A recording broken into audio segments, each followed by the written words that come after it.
Welcome back to High Performance Computing, Advanced Scientific Computing. Today we have our lecture 6 on accelerators and GPUs, the graphical processing units, or as we learned basically in the first part, general purpose graphical processing units. And this lecture really connects different pieces we learned before about programming models, where we had MPI for distributed memory. Then we had OpenMP, basically for shared memory. Now we learned that for GPUs, you also have another programming model. And this basically at the time of this lecture is still a little bit proprietary with NVIDIA and CUDA. And we have seen many NVIDIA examples basically in the first part of the lecture where we talked about the different eras really of the GPUs that came along. Perhaps where people from us know still the Pascal, now then the Volta came. Now we have actually Ampere, and there's already the next generation where we work with. But one key message to take away was really also the idea, looking a little bit deeper in part 1, what it does really mean to have a GPU accelerated node. So how is the setup, basically? How do you combine CPUs together with GPUs, how that looks like basically if you want to scale it up. We have seen a very good example of Summit, for instance, the HPC system in the US, with roughly 27,000 GPUs in one system. And then we have learned this comes mostly also because there are 6 GPUs per node. And we learned that basically there are 3 always connected to one host CPU, and another one on the other side were also with one host CPU connected to other 3. We also learned that this NV links and NV switches are quite high performant. Connecting them, we have learned in the first part a little bit about memory. We have basically talked about the HBM memory, 900 gigabytes per second, right? So this is something. If you think about comparing it from internode communication or typical access to DRAM, which is about 100 gigabytes per second, or perhaps a bit more here and there to be optimized. But still, the key message is also, and that is something I didn't really address in all the previous lectures, and it's important to realize that the many cores is, of course, one thing that they have moderate cores in terms of performance, but very many of them, thousands.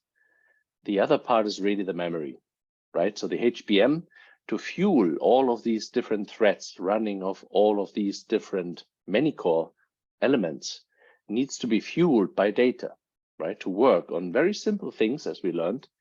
All of these instructions cannot be very big number crunching. It's really simple instructions, but very many of them in parallel.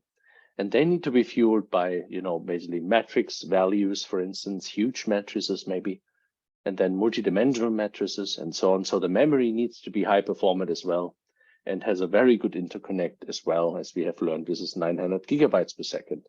Good news is also that HBM is a standard.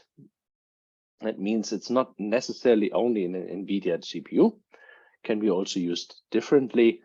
And with this, we also allude a little bit to the second lecture where we want to have a bigger picture. Firstly, how we program this really. We always said, well, there's a kernel, and at that point in time, you really don't know exactly what maybe the kernel is. We always said, well, they upload this to the host CPU, and the host CPU then loads it to memory, the memory to the host CPU is always a bottleneck, loading it up to the GPU device memory. So this is all what we capture in the second part, but we also want to exactly look what happens now. And it's an interesting time because the GPUs were quite dominated, to be frankly speaking, the last 10 years by NVIDIA, right? So that's, I think, pretty clear and very obvious if you look into the top 500, especially in HPC. That's a very clear game. But we have seen now that more and more vendors are operating basically more and more systems now on also many core chips. AMD is one vendor. That we also will look like when we look into the Lumi supercomputer, where also Iceland is involved, but also many other systems also basically in America, all over the world, are now considering different chips.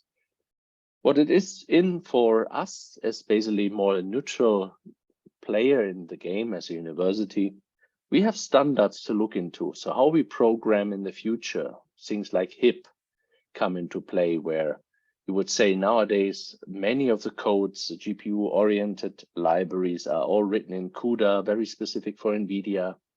What will the future will bring for HIP, for standards in programming across different, basically vendors, where not only NVIDIA GPUs are existing, but also AMD and probably also Intel ones soon and so on.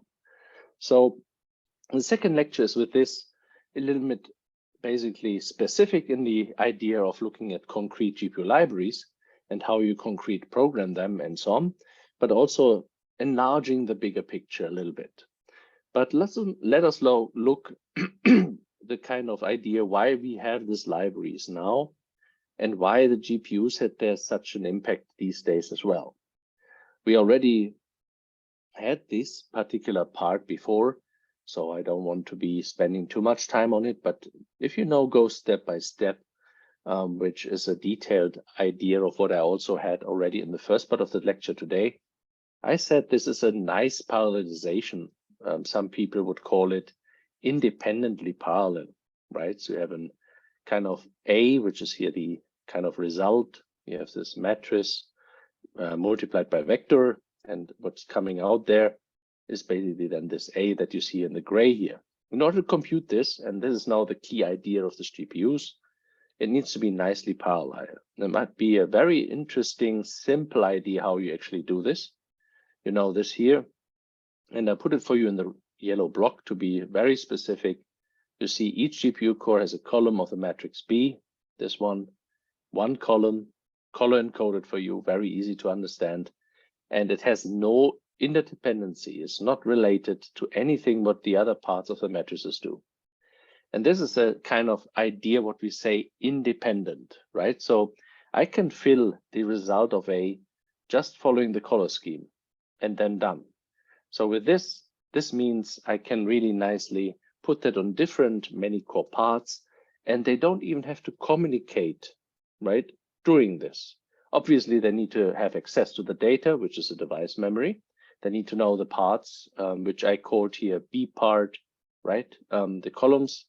And they obviously need this little C part here, which I named C part. And it must be somewhere in the device memory, that's known, but it's no big communication, no interdependency. They can just compute this. And of course, think about that practical examples of real problems might be not just 4x4 matrices. Here we talk then in practical examples about way larger matrices, and maybe even matrix-matrix multiplication, which is a bit more complicated, but can be equally broken down in a mathematical way how to do it that is still a little bit independent from other aspects. And this brings us now to the idea why basically GPUs have been so successful in different libraries. Because this problem of matrix vector multiplication, matrix-matrix multiplication, you have heard about the tensor cores. So thinking about tensors is a famous word, but nothing else than just multidimensional arrays, multidimensional matrices. Basically, the tensor is nothing else as an extension to what we already know. And we'll talk about this a bit more in lecture 7 to really understand TensorFlow. It's a deep learning library. There's a certain name that, of course, alluding to the idea what we're doing in deep learning. And this is just a very small picture of where the biggest impacts are, because it's simple operations and you can just do very many of them, as we learned with all the 1,000 many cores that we have available. So deep learning is one of these where this becomes very eminent. So let's look at this again.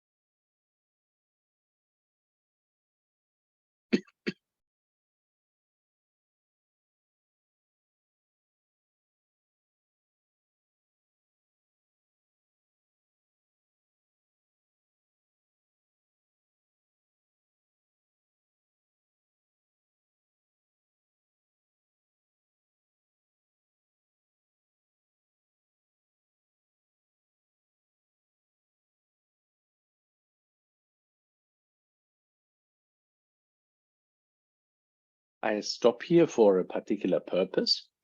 So we will learn in lecture 7 more about neural networks, deep learning algorithms, and so on. And of course, right now, you just have a very abstract view from what I talked before. We have seen this slide before. But here I want to go more into the idea now why GPUs are so beautiful, basically for this part of problems we have in deep learning, because it can be broken down to very simple things. And that's the point. So you would have different layers, and this is still what we consider today a shallow network. You would say you have an input layer, then 2 hidden layers, an output layer. Some people call that an ML perceptron. It's a multi-layer perceptron, which is basically used for learning here handwritten characters. But the problems that are there could be up to different images recognizing, animals being on top of each other. A dog on top of an elephant is a very famous example. And even where in the image it is, can be all recognized, can be all learned today very beautifully with deep learning. No problem in that. And I don't want to talk long about deep learning because you need some basics to really understand that in the next lecture. But the point to take away a little bit here to the connection to the GPUs is all of these connections you see here in the multi-layer perceptron, which is not really a deep learning yet. It's just a typical shallow 2-layer artificial neural network. But all of these basically kind of woven spider nets, if you want, are computations. So these are connections from one neuron to another, from one layer to another. We will talk about this in lecture 7. But in order to train them, in order to learn them to recognize characters, they do very simple things and update a lot of weights, as we call this, with very simple operations all the time. And they don't do this 100 times. They do this sometimes 1,000 times, 10,000 times, 100,000 times to learn. And you can understand now, basically, you can break down this problem with the different neurons and input neurons to different problems like you would have, basically, if you abstract it a little bit from multidimensional arrays to another layer, and then really outsource this or accelerate it, as we will call it, right? Some people would call it offload it to the GPU.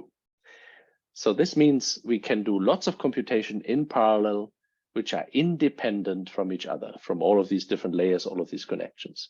And that's why it is one of the examples where GPUs are very successful. Now think about that deep learning, as I said, is perhaps not exactly like you see it here now. People, I don't want to have you known that deep learning just means hidden layer, and then you have 20 hidden layers. Extending this to 20 layers, and suddenly you have deep learning. That would be a kind of wrong perception. Today, deep learning has really different architectures. You see that here a little bit in this kind of convolutional neural network, CNNs, as they're called. They have a very specific architecture, but still, the message to take away is these connections remain. Lots of them, perhaps not fully connected, as we see here. We see in the CNN space some weight sharing, but still lots of different connections because we're going sometimes really deep here in the connection before we perform the classification. So a little bit abstract, just motivating also the next lecture to think about that GPU is basically the ingredient that made deep learning successful. If the GPUs would be not existing and CPUs have to do all that work, they're very good number crunchers, but when they go highly massively in parallel, as we need here in deep learning, then there would be still a bottleneck. And in this sense, here also combined with the memory, knowing that the data will be there to operate on, even simple things, right? As we said, matrix-matrix multiplication, tensor multiplication, etc. That's something very interesting. And we will look in this in lecture 7, just as a sneak appetite for the next lecture. There are different tool sets, and this was already alluding to the TensorFlow. As I was saying, tensors that basically going back and forth in this network to train and then to perform inference is something which is basically something which is beautifully supported today by deep learning frameworks like TensorFlow. Another one is PyTorch. Another one is DeepSpeed. We also would recommend these days. We looked in all of these 3 frameworks. Keras is one way on a top level framework, which makes it a bit simpler to understand the kind of layered setup that we have. That's why we also will look at some examples the next time in Keras. because it's quite useful for beginners or for, let's say, quick prototyping to do layer by layer setups if you want to explore with new networks. But these are nice, frameworks, and we will talk about them in lecture 7. And they really leverage the GPU technology. They're optimized of using it. You will see it here in the kind of computational graph, as we would say it. If you have a large neural network, there's always a CPU you can choose from, but if there's a GPU, it would be way quicker, right? So hence, this is something very important to realize, that with GPUs, you would say, in one way or another, you would even say deep learning would be not possible without GPUs, without acceleration. It would be so long, so tedious, that this is basically no way forward. Examples and applications that we will show also in lecture 7, and that you basically see that it's not just the hype with deep learning. We have real application leveraging this. The scale you see here, 590,326 images that we want to understand, but not only it is about, basically cats and elephants to be recognized, much more scientific problems, engineering problems that we usually have. And here in remote sensing, which is one of our fields where we study a lot, we have the land cover to organize, to look from satellite pictures, and to classify this. And also deep learning can be used significantly. We will talk in lecture 7 about it, where you have then different layers to really go patch by patch, as you would say, and then basically even elements, or you would even say extracting features more and more throughout the deep learning network in order to do this. But this is something for more or less the next lecture, just saying it has really practical examples of deep learning. And with this, practically deep learning is leveraging every single day on our HPC systems, the GPUs to the maximum, right? So usually they would say idle GPUs are not existing because people really want to use them. And that explains also why a system like Summit suddenly has 27,000 GPUs available, right? It's really a technology not only for AI. We have seen GROMACS, or basically also other MD packages, molecular dynamic packages with Amber, for instance, in the first part, that are all ported towards this technology. And the uptake is enormously and really broadly used. And of course, that's why I bring this slide. You would say 70,000 GPUs in a system like Summit. We in Germany have just, if you want, 4,700. So basically still suggests that everybody's using now the maximum intent. So basically there are people in the US maybe computing on 27,000 GPUs. I rather doubt that, not on a daily basis. They can use it with something we call interconnecting the GPUs. And the way that is useful, I would like to just bring you here on the table, right? Because GPUs in one way or another in itself are already parallel, because they have a many core structure. They have this big memory, high bandwidth between it. And this is already one step of the parallelization. But if you now interconnect GPUs for really tough learning problems, and here's a good example, again, from our research in remote sensing, we have a so-called residual network, which is, so to speak, let's say a sort of de facto standard for classification of images. You would say that this has like 25.6 millions of trainable parameters. The idea of trainable parameters is not obvious to you. It will see how that materializes basically when we come to lecture 7. But in one way, you can say all what we have in these connections, right, that we have here, a bit like these arrows, they all have to be learned. So there's something like backpropagation that we basically use for always updating these connections, the weights. And because there's so many layers, right, residual network 50 suggests these, and all of these layers are loaded with a convolutional part. So this means heavily computing. And the number of trainable parameters shows you also that this is something where GPUs, really help to accelerate the problem, to basically also think about that maybe one GPU is not enough. And this brings us to a topic called distributed training of deep learning, or distributed deep learning training. There are many names for it, which is a bit different than just using GPUs. So you don't go for TensorFlow alone. you go to something like TensorFlow with Horovod, or you use PyTorch, another very popular package we can recommend, which we use with a DDG, basically parallel, no, PDG, the parallel distributed, and so it's like also deep speed around these days.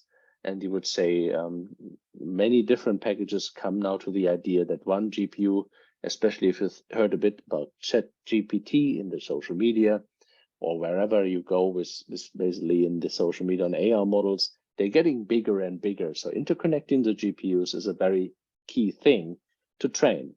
Once you come to inference, once you train the network, maybe a couple of GPUs are enough, because the inference is much more cheaper in computing. All of these network connections and weights have been learned. What we just is apply input data and get an output, instead of doing the way back, as I say, back propagation of error, learning of it, and updating all the single weights. With different paradigms, we will learn a little bit in lecture 7. Now, how that could look like is an example here when you use, for instance, here a couple of more nodes, which all, if you remember, have 4 NVIDIA V100 GPUs of joules. You would say some computing time to train those networks. But then when you use Horovod in combination, perhaps with TensorFlow, for instance, you basically can break it down. You basically just use 2 nodes, right? And suddenly the computing time per epoch is something where you learn over time through all the modeling and all the data that you have available, and then basically break down the computing time, as you can see, with 2 nodes, 4 nodes, 8 nodes, 16 and 24 nodes, meaning 96 GPUs, because we have 4 NVIDIA V100s on 1 node. There's a particular technology that enabling this, as I said, and alluding to, there's PyTorch available, there's Horovod on top of TensorFlow, even deep speed available these days. And the interesting thing, if you look a little bit into how that works, it connects a little bit what we learned about MPI, right? So basically you see here Horovod in the deep detail, something we call data parallel learning, that basically we have different models, basically that we get different data to, but it's not different models because they exchange their learning, making it one model again, right? So in the end, you talk about just a data parallel learning. Different parts of the data coming in, they do the model, they learn from it, and then basically exchange their learning progress, which is done via gradients, something which would require a little bit more of deep learning substance. We do partly of this in lecture 7, but of course we cannot have a whole deep learning course. But how neural networks work is essentially by going, to some optimization algorithms, and then optimizing, so to speak, to the minimum of error, and then over time learning this. Because what you do in the node is then, of course, doing this training process over and over and over. By exchanging this, and interesting enough, we use the MPI or reducer. Reduce, you already know that we basically see that as a collective operation, what we had already earlier. And the all reduce suggests that everybody gets the results, right? So we share the learning progress in these gradients, making it a so-called average gradient process where everybody has the updated model. And then I continue with the data again and again with epochs you see here over time that I can actually define. But through this distributed learning over time, you see not only the time is basically smaller, you also converge in the error to some point in time, making it also, let's say, not only fast, but also accurate and also high accuracy, what you want. So more on this in lecture 7. I want to still make a couple of points here that, the libraries today are basically all equipped more or less with GPU support. The downside of it that I want to say here and there is, here and there, they of course optimized for CUDA. It's not fair to say downsize in one sense, because of course NVIDIA was dominating the market, and everybody of us application developers are very happy to have the support for GPUs. And the only way I say downside is because it's very proprietary, as I should say, as a neutral university professor, that of course we would look into a future when more accelerators exist, but we should also be thankful to the GPU process that we got through NVIDIA. So it's no, let's say, surprise that many of the codes are very CUDA dominated in terms of programming languages. You would say it's anyway a subset of C in one respect, right? Of course, but as we have seen, how you program basically a GPU is a bit different. And I come to this in a stepwise fashion very soon, that you can follow what I mean by using CUDA kernels and stuff like this. But here I just want to motivate that basically all of these different codes, you have Amber, GROMACS, as we had already said, it's very important in molecular dynamics, the same for NAMD, LAMPS. We have in physics codes, CHROMA, engineering codes. Where you go, you will see that basically you have a significant speed up of this with the CUDA support and with the NVIDIA GPUs in the hardware level that you use it. And you can go almost to all, I would say, application areas today that are basically motivated a little bit with here. Graphics is clear, cloud gaming is clear, but also scientific elements like genomics, deep learning, as we have heard already, the training and the inference, but also to very other aspects of data analytics, any form of scientific computing, like, for instance, M-bound GROMACS or so. Somewhere GPUs always play a big role these days. And this is kind of an interesting part. Also, I have to say that some of the vendors are really helping with this. So we see many of the code elements are already running successfully, basically on GPU accelerated cores. And here are some other examples. ANSYS Fluent that you will see a little bit with Razor in the second part of this course. We see CFD special, but also again, we see kind of molecular dynamics, very tough computation that we have seen with NAMD, GROMACS, and Amber. OpenForm is another interesting code you will also see with Razor, where we do avalanches, simulations of Icelandic cities, like for instance, Flatey or so. This is something where basically you see throughout the sciences, and you have the VARF code here, weather research and forecast, which all leverage now the GPU technology. So it's really something which is important to understand, that way today in scientific computing and high performance computing, as well as cloud computing, perhaps more or less are fueled really by GPUs. You see also the idea how NVIDIA is doing this in the different lines. So don't basically just think now all you do is for your GeForce that you have for entertainment to put them in an HPC system, interconnect them. These are highly official and optimized brand lines in the Tesla area, as I was alluding to. There's this Pascal, the P100, as you remember, the V100, Volta, Ampere 100. So they have a very specific line for high performance computing. And we see also the highly optimized, basically tensor cores that they have these days, alluding to the high optimized AI workloads. But one of the things I think you should, at least in this lecture on GPUs, and I mean, these days, I would say we could even have a whole course on GPU, right? So GPU programming, if you would have budget enough at the university, or maybe people enough in the university, one of the things we should probably teach next is how you program GPUs. Maybe not necessarily with CUDA, but more also thinking about HIP and the standards I will come to at the end of this lecture today. But working with the GPUs is something you really have to understand a little bit nowadays, and there's probably also in the future some interesting, basically new changes how to really do this with GPUs, which are not only NVIDIA, but these couple of slides that I have for you now is just to really understand how a GPU is doing this kind of process. We call that sometimes offloading to the GPU a problem. We call it sometimes also accelerated problem. So it's different names for the same thing. But it starts often basically with this host CPU. I was alluding to this many times in the abstract graphics. Now I have a very more precise graphic where I want to show you the processing flow again when you want to accelerate a problem. Let it be a training of a deep learning network we want to accelerate. We have to go through the CPU and the CPU memory in order to get to the scheduler. The scheduler of the GPU will then basically have all this interconnect and will use it to distribute the data on all the many cores, right, which are here shown in the thousands, little ones, and of course a kind of memory that we said is very important.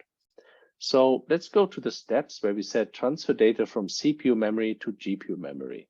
This is suggesting that in order to start a program with GPUs, you start still with a CPU program, basically, and that's one of the bottlenecks we know, but we have to go through the data from CPU memory to GPU memory. We basically load the data in.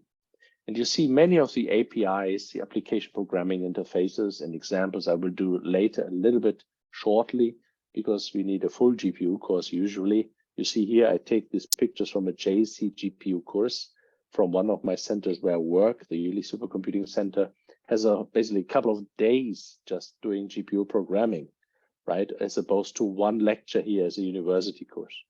So you can imagine this is much more details, but the way to program it is almost equal.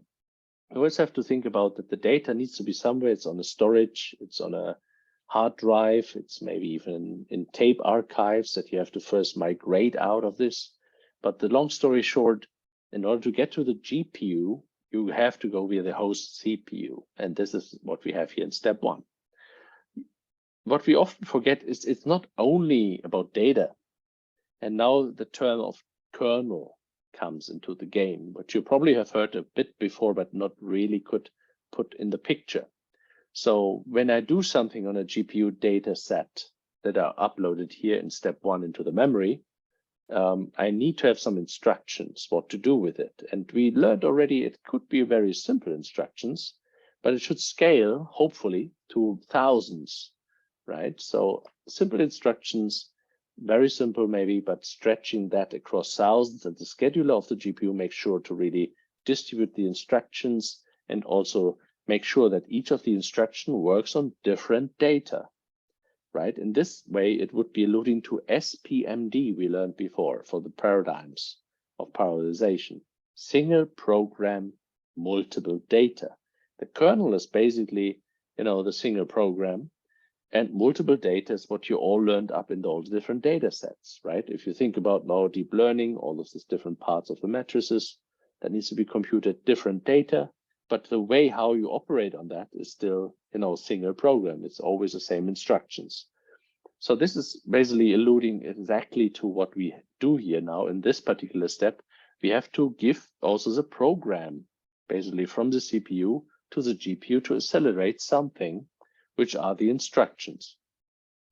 Now, when you basically do this, the kind of GPU program, if you want, right? Later on, we will see in the NVIDIA space so far, we call it basically a kernel.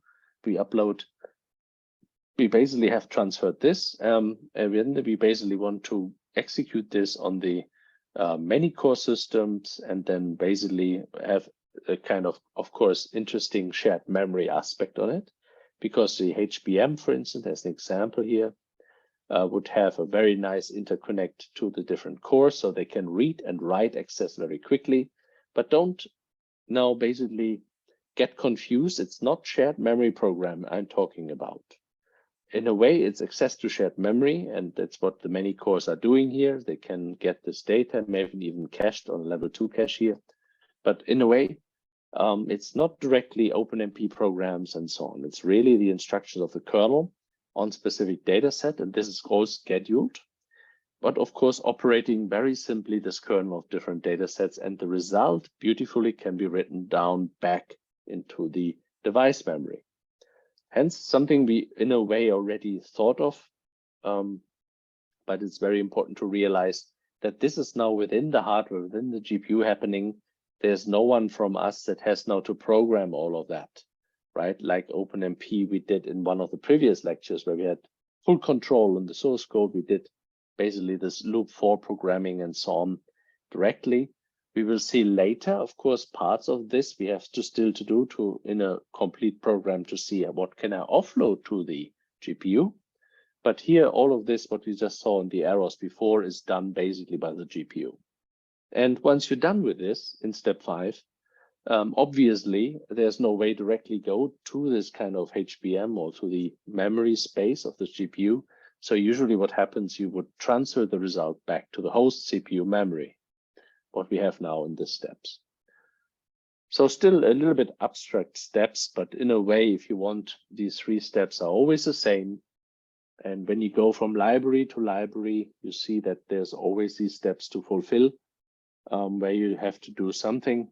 One example I want to give here is a very famous example, which is a standard basic instruction set of linear algebra subroutines called BLAS. You will find lots of BLAS libraries, but also a QBLAS library on CUDA, where you basically have always the same idea here, that you have a single A times X plus, this is P coming from Y with single precision here, which is this kind of instruction that you see here again in coding, hopefully, basically with this plus Y. And just basically this part is a typical, let's say, library that many of the different applications use.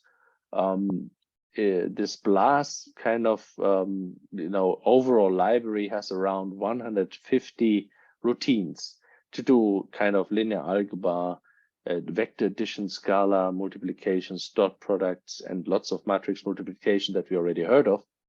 And this is all GPU supported these days, right? And this is also, if you think about how would compute all of this, having this part here with always a kind of scalar that is basically now computed just on an array, and also with a particular index independent from previous indexes. This is already alluding to something we can imagine as independent parallel, right? So, and with this, beautiful to scale up, as we talked in previous lectures about. So this is something you probably should know. And when we look into the kind of realization of such a library, you will see the same procedure that we had in the abstract diagram. So we would initialize this to get a handle. We would have some allocation of GPU memory that we basically have in CUDA. You see it's already starting with a CUDA malloc, which means we have the data essentially in GPU reserved. And as I was alluding to before, we copy the data now basically from the host CPU to the GPU, and then we call the sexpy BLAS routine that we basically have implemented in CUDA, which you see here with NA and then the different parameters. And once this is done, what we get is basically get the results back to the host CPU, and then do some CUDA freeing and finalize the program. So in many ways, the same modus operandi you see, but as a developer, you don't see so much the kinds of transfer to the memory. You have to make clear the GPU memory is ready. You have to transfer it. But of course, it's not like we had an MPI, a complete control of the communication circle. So here you abstract from it with operations, and they will take care to fill the device memory with data, operate with the kernel, and so on. And the interesting thing is, and I think you already imagined this a little bit if you have seen my lecture on OpenMP. We come to a situation where it's very close to it, right? If you remember in OpenMP, we had this master thread. I was basically repeating this in the first part of the lecture today. And then we fork it into different parallel regions with work sharing constructs, like a for loop maybe. And then I join the results, and then the master carries on.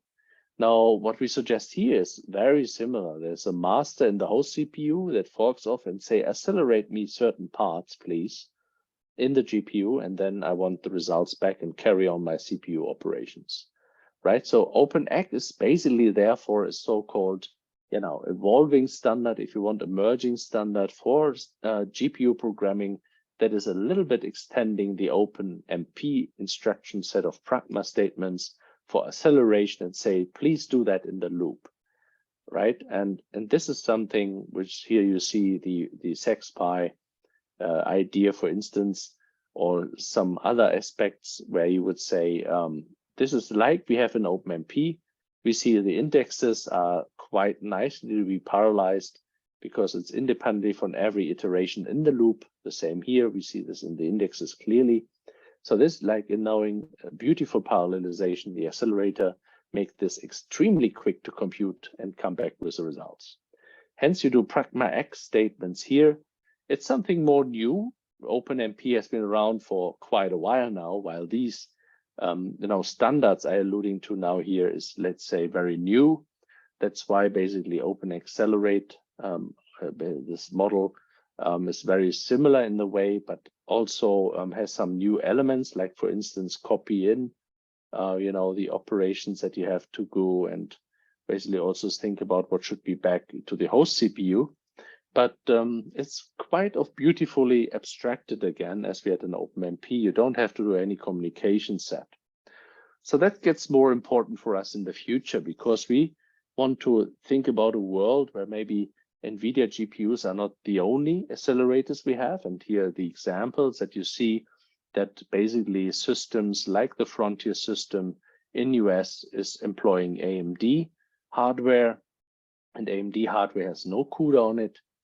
We see the supercomputer system in Lumi, Finland, where Iceland is one part of the consortium. We are 10 countries, basically a small part, but still part of the Lumi part. And this has a Lumi G partition with a GPU partition alongside the C. It's very much a modular supercomputer, if you want, that we had learned today in another part and before.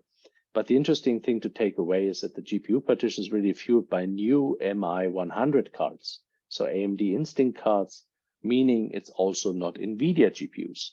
So we come to a future where we need standards really to enable portability again, like we heard in OpenMP, or like we heard in the de facto standard of MPI, right? We want to compute and basically do this in a way where we think we don't want to be bound just to NVIDIA systems. We want to have HPC systems like Frontier, Lumi, where we want to also execute our programs on. Hence, there are ways of working. There's a new standard coming up called HIP, basically standing for the Heterogeneous Compute Interface for Portability, where portability is really the key, where we have a kernel language, if you want, that is not anymore CUDA, but something which is obviously very similar. It has still the elements of, blocking memory or allocating memory in the GPU, copy the data there, getting results back, uploading the kernel. So if you want a detailed analysis, it has very similar items to do, parallel processing on the GPU. But it is a standard where we can look up to, of thinking about a world where we can easily kind of, porting programs between different systems. And you see here one example. If I do CUDA malloc, what I'm already alluding to when I talked about the last slide, copy basically what you have in memory to the device memory and so on, and then do the computation, which is essentially a kernel, if you want. And this kernel that is then fueling the GPU with an instruction set what to do, very simple, still something which can scale up a lot, and then you basically get it back to the host CPU. And I think that's all I can leave here on a very short lecture on GPUs. As I was alluding to, in a way, I think we can have a whole course on GPUs today in the university. There are so many possibilities, so many optimization factors, really. Also understanding this perhaps a bit more in detail. But I hope I gave you a little bit an overview about GPUs, and we will pick on some of these different pieces in lecture 7 again. And I think an important video to look at is basically this one, AMD Instinct, also because it gives a little bit neutrality, because we were really driven by NVIDIA in GPU systems the last 10 years.